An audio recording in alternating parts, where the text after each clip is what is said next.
नमस्कार दोस्तों, हम हैं इस समय पोखरा में। आज हम कराने वाले हैं आपको बेहद रोमांचकारी यात्रा। जी हाँ, हम आपको ले जाने वाले हैं बाबा मुक्तिनाथ के धाम। यदि आप उनके दर्शन करना चाहते हैं तो नेपाल के किसी भी बॉर्डर पर भंसार करा के सबसे पहले आपको आना होगा पोखरा, और पोखरा से आपको मुक्तिनाथ जाने का परमिट लेना होगा। पोखरा में इमिग्रेशन ऑफिस जो कि सुबह 9:30 बजे से लेकर शाम के 4:30 बजे तक खुलता है, और शुक्रवार को केवल 2:30 बजे तक खुलता है। तो आप वहां आएँ और 1000 नेपाली रुपए देकर वहां से परमिट प्राप्त करें। और अगर समय बचा हो तो आप वहां से आगे भी बढ़ सकते। तो हमारे पास कुछ समय बचा हुआ था, शाम होने ही वाली थी लेकिन अंधेरा नहीं हुआ, तो हम सभी ने डिसाइड किया कि हम पोखरा से कुछ दूर आगे जाकर रुकेंगे। जैसा कि आप देख सकते हैं कि पोखरा के आगे जैसे जैसे हम बढ़ रहे हैं, पहाड़ों की सुंदरता बढ़ती जा रही है। और पोखरा से लगभग बागलुंग 78 किलोमीटर की दूरी है, और वहाँ तक रोड बिल्कुल ऐसे ही शानदार हाईवे है, आप अच्छे तरीके से गाड़ी चला सकते हैं। साथ में आप पहाड़ों का नज़ारा देखिए। हम चिलचिलाती हुई गर्मी से आए हैं और यहाँ पर हमें ठंड लग रही है, बारिश भी हुई थी। देखिए कितना खूबसूरत नज़ारा।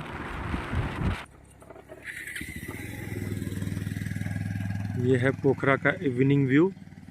सामने जो वैली दिख रही है वो पोखरा की है। लेक भी है लेकिन इस वीडियो में शायद दिखेगा नहीं क्योंकि बहुत दूर है। और ये खूबसूरत पहाड़ियाँ,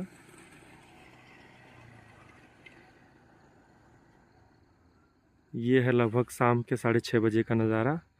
और ये रास्ता सीधे बागलुंग होते हुए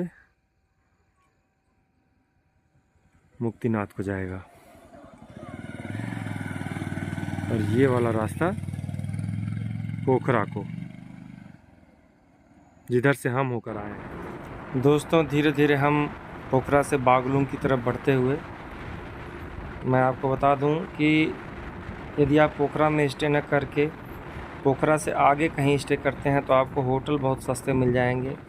500 नेपाली रुपयों से लेकर 1500 नेपाली रुपयों में आपको 3 से 4 लोगों के रुकने की व्यवस्था हो जाएगी, और भोजन भी कुछ सस्ता मिलेगा और अच्छा भी मिलता है, क्योंकि भीड़ भाड़ में चीज़ें महंगी मिलती हैं, और मौसम भी बहुत ठंडा मिलता है। तो हम आगे पोखरा से आगे जाकर हमने लगभग 25-30 किलोमीटर आगे जाकर स्टे किया था, और बहुत अच्छा स्टे था। धीरे धीरे रोड भी आप देख सकते हैं कि बागलुंग तक बहुत अच्छा सड़क है। बागलुंग के बाद आपको दाहिने तरफ मुड़ना होगा मुक्तिनाथ जाने के लिए। अगर आप सीधे सड़क पर चले जाएंगे इसी सड़क पर तो आप दूसरी जगह चले जाएंगे, जबकि बागलुंग से आपको दाहिने तरफ कट कर मुक्तिनाथ के लिए जाना होगा। तो यह बात भी आपको याद रखना होगा कि बागलुंग से आपको दाहिने तरफ मुड़ना है मुक्तिनाथ के लिए। आप पहाड़ों के नज़ारे देखिए, कितने खूबसूरत नज़ारे हैं, बेहद मनोरंजक। धीरे धीरे हम अपने सफ़र की तरफ, अपनी मंजिल की तरफ आगे बढ़ते हुए, एक चीज़ और आपको बता दूं कि पोखरा से आगे बढ़ते ही धीरे धीरे ठंड बढ़ने लग जाती है, तो आप गर्म कपड़े लेकर चलें। जैसा कि आप वीडियो में देख सकते हैं, हम सभी ने जो है गर्म कपड़े पहन रखे हैं। मौसम जो है बेहद ठंडा है। सड़क बागलुंग तो बहुत ही अच्छी है, लेकिन बागलुंग से आगे सड़क ख़राब है, और अच्छी भी सड़क है और ख़राब भी सड़क है, दोनों मिला जुला कर है। और एक चीज़ और, आप गाड़ी जब भी बाइक से आएँ तो कम से कम 150 सीसी की बाइक रहे। दोस्तों, हम आपको भगवान मुक्तिनाथ के थोड़े से इतिहास के बारे में बता दें। जब भगवान शंकर जो है जलंधर दैत्य का वध नहीं कर पा रहे थे, क्योंकि जलंधर की पत्नी तुलसी बहुत ही बड़ी सती थी, उनके सतीत्व के कारण भगवान शंकर उनका वध नहीं कर पा रहे थे, तो भगवान विष्णु ने उनकी मदद की थी। वह जलंधर का रूप धरकर तुलसी जी के पास गए थे, जिसके कारण उनका सतीत्व जो है भंग हुआ। और जब यह बात उनको पता चली तो उन्होंने भगवान विष्णु को श्राप दे दिया कि आप जाकर कीड़े मकोड़े के रूप में निवास। इसीलिए भगवान विष्णु वहाँ शालिग्राम के रूप में जो है विराजते हैं, और उन्हें वहीं पर तपस्या करके तुलसी माता के श्राप से जो है मुक्ति मिली थी। इसी कारण उसे मुक्तिनाथ धाम के नाम से भी जाना जाता है। कुछ इसी तरह की सड़कें हैं। बागलुंग से आगे हम बेनी की तरफ बढ़ रहे हैं, धीरे धीरे मुक्तिनाथ की ओर अग्रसर।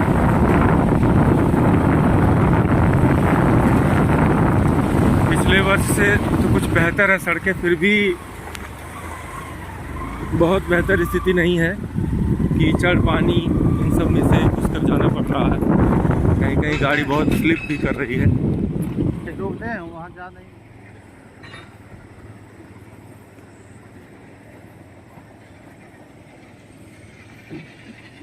रोड इतना ख़राब कि हम लोगों को बाइक से उतर कर पैदल चलना पड़ रहा है, और ये हमारे हैंडसम हंक संदीप जी को पैदल ही चलना पड़ रहा है कुछ दूर।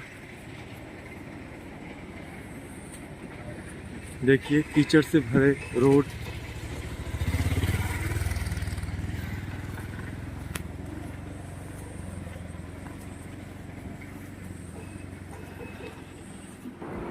धीरे धीरे हम बेनी की तरफ बढ़ते हुए आप देख सकते हैं कि कैसे पहाड़ों को काट कर बीच से रास्ता बनाया है। कहीं कहीं तो हमें पहाड़ों के नीचे से होकर गुजरना होता है।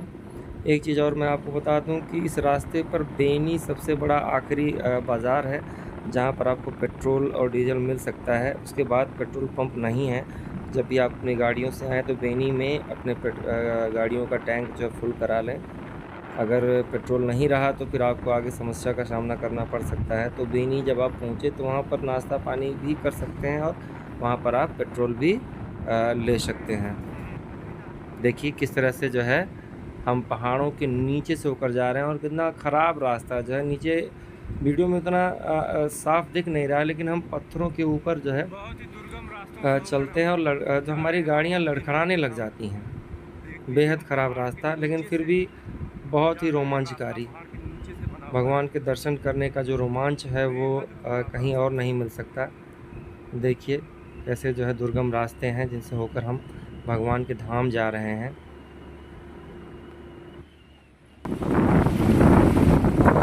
हम हैं इस समय तातो पानी में, और यहाँ पर देखिए आप हॉट स्प्रिंग देख सकते हैं। गर्म पानी का कुंड है। पिछली बार हमने यहाँ स्नान किया था और हमारी पूरी थकान मिट गई थी।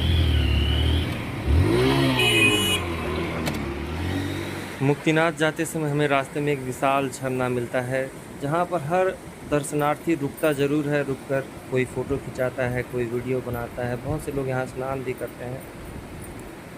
बहुत ही ठंडा पानी होता है यहाँ का। हाथों पर जो तो पानी रखा भी नहीं जाता है, और काफ़ी ऊंचाई से पानी आता है, और झरना बहुत विशाल है। वीडियो में दिख नहीं रहा है, लेकिन यह झरना बहुत ही ज़्यादा ऊंचाई से आ रहा है। देख सकते हैं कि हर कोई जो है वीडियो बना रहे हैं। और यहाँ पर इस वर्ष जो मैंने देखा एक नया रास्ता उन्होंने बना दिया है। नहीं तो पिछले वर्ष में जब मैं आया तो क्या झरने के बगल से होकर के गुजरना पड़ता था, जो कि बहुत ख़तरनाक था। देख सकते हैं कितना सुंदर झरना। हम हैं इस समय जॉमसम से लगभग 20 किलोमीटर पहले। यह रास्ता जॉमसम होते हुए मुक्तिनाथ जाएगा, और उससे कुछ दूर पहले की ये पहाड़ों की वादियाँ आप देखिए। ऊंचे ऊंचे पहाड़ और घने घने बादल, और ये मीडो, और दूसरी तरफ से यह गंडकी नदी, काली गंडकी नदी, और यह रास्ता पोखरा की तरफ जाता है। बारिश होने ही वाली है। क्या खूबसूरत नज़ारा है। अब हम पहुंच चुके हैं लेते बाज़ार में। लेते बाज़ार को देखने पर कुछ शिमला की जो है फीलिंग आती है। बड़े बड़े देवदार के पेड़ यहाँ दिखते हैं। देवदार के पेड़ जनरली ज़्यादा ऊंचाई पर ही मिलते हैं, जो कि यहाँ भी बहुत ही प्रचुर मात्रा में देखने को मिलते हैं। तो बहुत ही सुखद अनुभव रहा यहाँ पर पहुँचने के बाद। और इस बाज़ार में मैंने देखा कि पहाड़ों के पीछे बर्फ़ से ढकी पहाड़ियाँ भी दिखती हैं, और उनके ऊपर जो घने बादल भी दिखते हैं। काफ़ी ठंडा मौसम भी है यहाँ पर, और बेहद खूबसूरत पहाड़ियाँ यहाँ की। और पूरा का पूरा बाज़ार ही बहुत खूबसूरत दिखता है। बहुत सारे होटल भी हैं यहाँ पर, जहाँ पर आप रात्रि विश्राम भी कर सकते हैं और भोजन का भी आनंद ले सकते हैं। अब हम जॉमसम के बेहद करीब हैं। मुझे लगता है कि लगभग 15 किलोमीटर रह गए होंगे। धीरे धीरे आप पहाड़ों की स्थिति देख सकते हैं कि अब वनस्पतियाँ जो है घटती जा रही हैं। पीछे जो देवदार के बड़े बड़े वृक्ष दिख रहे थे, अब छोटे छोटे जो है पेड़ दिख रहे हैं, और आगे चलकर धीरे धीरे देवदार के पेड़ एकदम ख़त्म हो जाएंगे। रास्ता यहाँ जो है बेहद बढ़िया है, लेकिन जॉमसम से पहले मारफा मिलेगा, और उसके बाद 4-5 किलोमीटर के बाद जो है जॉनसन मिलेगा। मौसम काफ़ी ठंडा हो चुका है। गर्म कपड़े पहनने के बाद भी हमें ठंड लग रही है, लेकिन यात्रा बहुत ही रोमांचक है। हम धीरे धीरे आगे बढ़ते हुए और पहाड़ों की जो नैसर्गिक सुंदरता आप देख सकते हैं, बेहद ही खूबसूरत वादियाँ, बादल भी दिख रहे हैं। बादलों के पीछे बर्फ़ से ढके पहाड़ भी हैं जो कि दिखाई नहीं पड़ रहे हैं इस समय। और रास्ते में कभी कभी बारिश भी मिल रही है हमें, लेकिन फिर भी हमने रेन कोट भी ले रखा है, तो रेन कोट पहन कर हम आगे बढ़ते चले जा रहे हैं। देख सकते हैं धीरे धीरे पहाड़ों पर वनस्पतियाँ देखिए कम होती हुई। अभी पीछे देवदार के छोटे छोटे पेड़ दिख रहे थे, पेड़ भी छोटे हो रहे हैं और पहाड़ों पर वनस्पतियाँ भी कम हो रही हैं। अब हम धीरे धीरे अल्पाइन डिज़र्ट की ओर बढ़ रहे हैं और मुझे लगता है कि महज 5 से 6 किलोमीटर दूर है मारफा। एक ऐतिहासिक गांव है नेपाल का, जो अपने प्राचीन इतिहास के लिए जाना जाता है। अभी हम आपको वहाँ का भी दृश्य दिखाएंगे। और ये बगल से काली गंडकी नदी बहती हुई, अब आप देख सकते हैं कितना खूबसूरत नज़ारा है। बीच बीच में सड़कें ख़राब भी हैं, लेकिन फिर भी दृश्य के आगे यह कष्ट भी कम मालूम होता है। अब आप देख सकते हैं सामने जो है एप्पल फार्मिंग भी है इधर। अब हम पहुंच चुके हैं मारफा विलेज में। यहाँ के घर और यहाँ की वनस्पतियाँ, यहाँ के पहाड़ अलग ही दिखाई देते हैं। बहुत ही प्राचीन गांव माना जाता है नेपाल का। यह है मारफा विलेज। रुका जाएगा। यहाँ देखिए, और इस मौसम में भी गेहूँ की खेती देखिए आप। जहाँ हमारे तरफ जो है गेहूँ कट चुका है, यहाँ गेहूँ की खेती और ये देखिए सेब के पेड़ आते हुए, सेब के छोटे छोटे फल भी लगे हुए हैं इसमें, एप्पल फल। और ये हमारे 2 मित्र तेजी से आगे बढ़ते हुए काफ़ी प्रचुर मात्रा में एप्पल फार्मिंग होती है। पहाड़ों का नज़ारा भी कुछ अलग ही होता है, पहाड़ भी कुछ अलग तरह के दिख रहे हैं। यह रास्ता नहीं है, नदियों के बीच से ही हम जा रहे हैं पत्थरों के ऊपर। बहुत ही कठिन रास्ता है, मुश्किलों भरा। यहाँ पर रास्ता बनाया भी नहीं जा सकता है।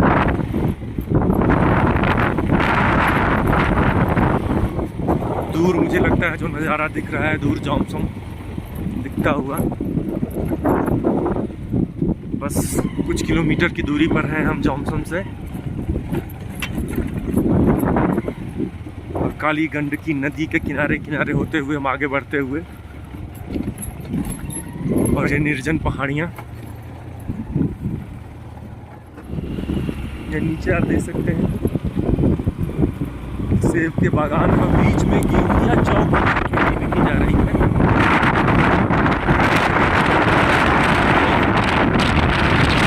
इसमें बाइक चलाना बहुत ही कठिन हो जा रहा है।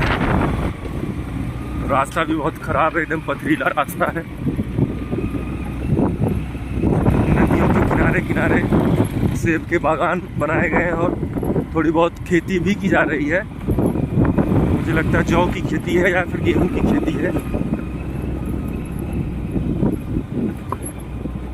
और घरों की बनावट भी अलग, और घरों के छतों पर देखा जा रहा है कि प्रचुर मात्रा में लकड़ी रखी जाती है। जब बर्फ़ जम जाती है यहाँ पर 4 से 5 महीने, तो मुझे लगता है कि यहाँ के लोग उन्हीं लकड़ियों को जलाकर अपना भोजन बनाते हैं और गुजर बसर करते हैं। हम आ गए हैं जॉनसन में। जॉनसन का एयरपोर्ट यहाँ से दिख नहीं रहा है, उसका रनवे इसके पीछे ही है। रनवे यहाँ से कुछ दिखाई पड़ता है।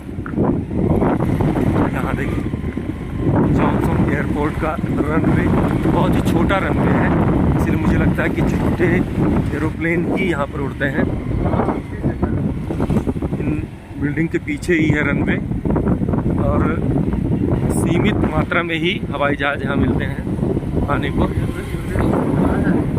और ये है जॉनसन का बाज़ार।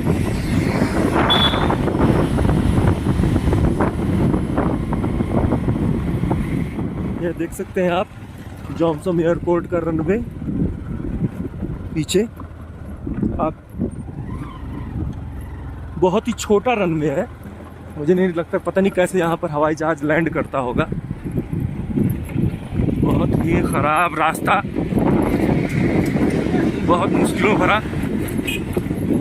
वीडियो में भी आप देख पाएंगे किस तरह से मोबाइल हिल रहा है।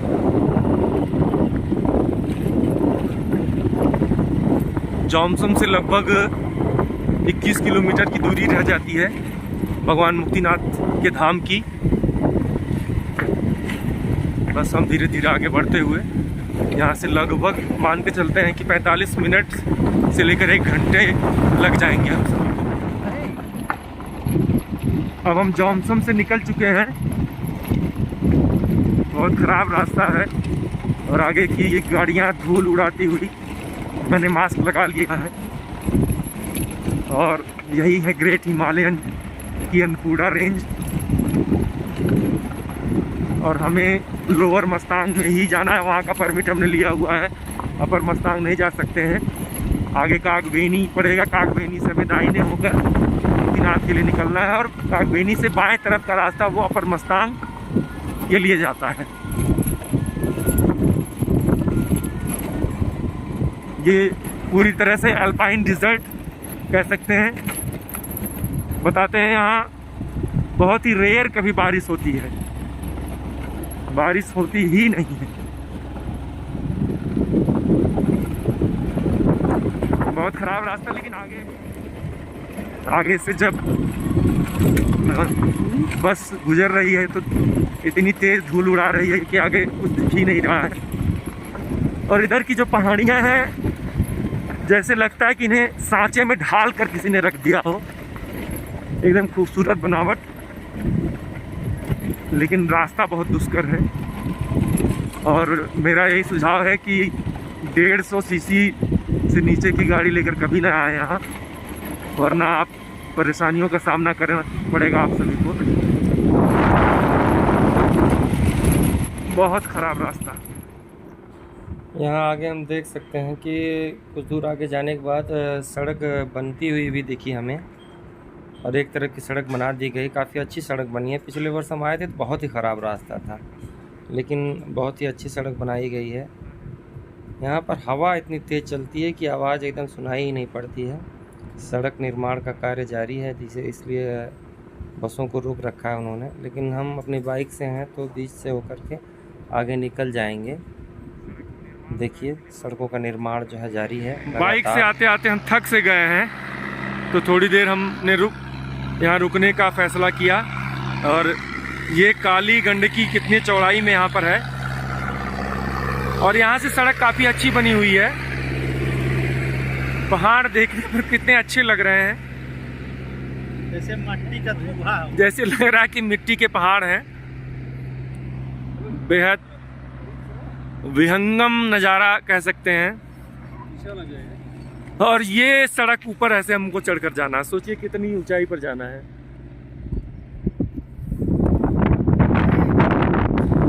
ये हमारे मित्रगण, ये है कागबेनी। हम इधर से होकर आए हैं जॉनसन की तरफ से और ये कागबेनी है। और ये रास्ता अपर मस्तांग को जाता है, ये वाला रास्ता अपर मस्तांग को जाता है और ये ऊपर वाला रास्ता मुक्तिनाथ को होकर जाता है। ये भी रास्ता बेहद ख़राब दिख रहा है। नज़ारा बहुत ही बेहतरीन है, शानदार भी। पीछे की पहाड़ियाँ इधर देखिए, कागबेनी की पीछे की पहाड़ियाँ और भी बेहतरीन लग रही हैं। अब हम कागबेनी से मुक्तिनाथ के लिए आगे निकल चुके हैं। आगे सड़क अच्छी है, लेकिन सड़क का जो स्लोप है वह बहुत ज़्यादा हाई है इसी कारण जो है गाड़ियाँ केवल फर्स्ट गियर में ही चल पा रही हैं और बहुत ही धीमी रफ्तार से हम किसी तरह आगे बढ़ते हुए, तो मुझे दिखाई पड़ रहा है कि सभी गाड़ियाँ धीमी रफ्तार से चल रही हैं। बहुत ही ज़्यादा जो है चढ़ाई है यहाँ पर, लेकिन फिर भी धीरे धीरे हम आगे बढ़ते हुए, और ये बाएं तरफ क्या खूबसूरत पहाड़ियों का नज़ारा है। किस सांचे में बनाकर जैसे लगता है कि मतलब रख दिया गया इन पहाड़ियों को। धीरे धीरे सभी गाड़ियाँ आगे बढ़ती हुई, और लेकिन बहुत कठिन रास्ता। बीच में एक जगह हम फ़ोटो खिंचाने और वीडियो बनाने के लिए रुके। हवा इतनी तेज़ चल रही थी कि मतलब आवाज़ किसी की सुनाई ही नहीं पड़ रही है, और हवा इतनी तेज़ है कि अपने आप को रोके रखना भी बहुत कठिन है। हवा का दबाव इतना तेज़ है कि जैसे लगता है कि दूसरी तरफ धकेल रही हो। बहुत ही तेज हवा चल रही उस है। जगह का नज़ारा बहुत बेहतरीन था, और वहाँ पर एक सेल्फी पॉइंट भी खिंचाया।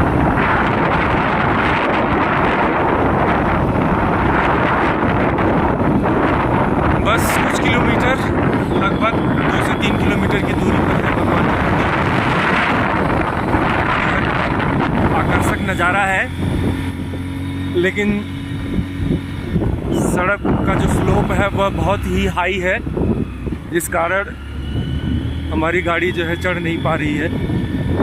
फर्स्ट गियर में ही जाना पड़ रहा है, और कुछ विदेशी यहाँ पर ट्रैकिंग करके भी गए हैं और वापस आ रहे हैं। सामने की पहाड़ियाँ देखिए, बेहद खूबसूरत है। बेहद करीब है हम अपनी मंजिल के। भगवान मुक्तिनाथ का धाम दिखता हुआ दूर से यहाँ देखने में नज़र नहीं आएगा, बस हम बहुत करीब हैं, लगभग 1 किलोमीटर की दूरी पर।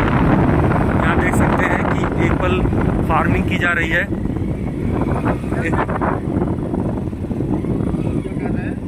एप्पल फार्मिंग की जा रही। अब हम पहुंच गए हैं बाबा मुक्तिनाथ के धाम। यहाँ से हमें सीढ़ियाँ चढ़कर जो है जानी है।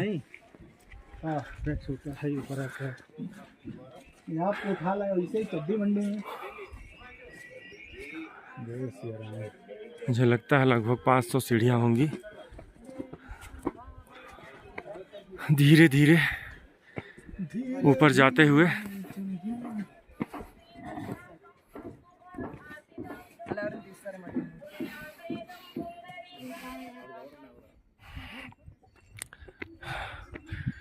बहुत कठिन लग रहा है सीढ़ियों पर चढ़ना।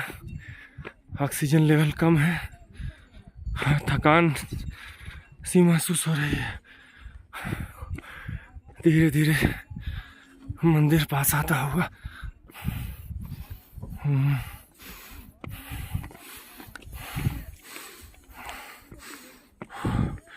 वो जो गेट दिख रहा है उसके पीछे भी थोड़ा सा और सीढ़ियाँ चढ़ना है हमें, तब जाकर मंदिर आएगा। यह भगवान मुक्तिनाथ का मंदिर। इस रास्ते अंदर जाकर दर्शन करते हैं। दर्शन करने से पहले यह 108 जलधाराओं से होकर गुजरना होता है, स्नान करना होता है इसके अंदर। इन 108 जलधाराओं में स्नान करने के बाद 2 कुंड हैं, उसमें स्नान करने होते हैं। बिल्कुल 0 डिग्री सेल्सियस पर यह पानी का तापमान है। हमने स्नान किया, जैसे लग रहा था कि शरीर शून्य सा हो गया था, लेकिन फिर भी भगवान की कृपा है, हमने स्नान किया। इसमें स्नान करने के बाद ये प्रथम कुंड है, इसमें हमने डुबकी लगाई। प्रथम कुंड में डुबकी लगाने के बाद इस दूसरे कुंड में डुबकी लगानी होती है। उसमें डुबकी लगाने के बाद फिर कपड़े बदलकर इधर से हम मंदिर के अंदर जाकर भगवान के दर्शन किए। जय बाबा।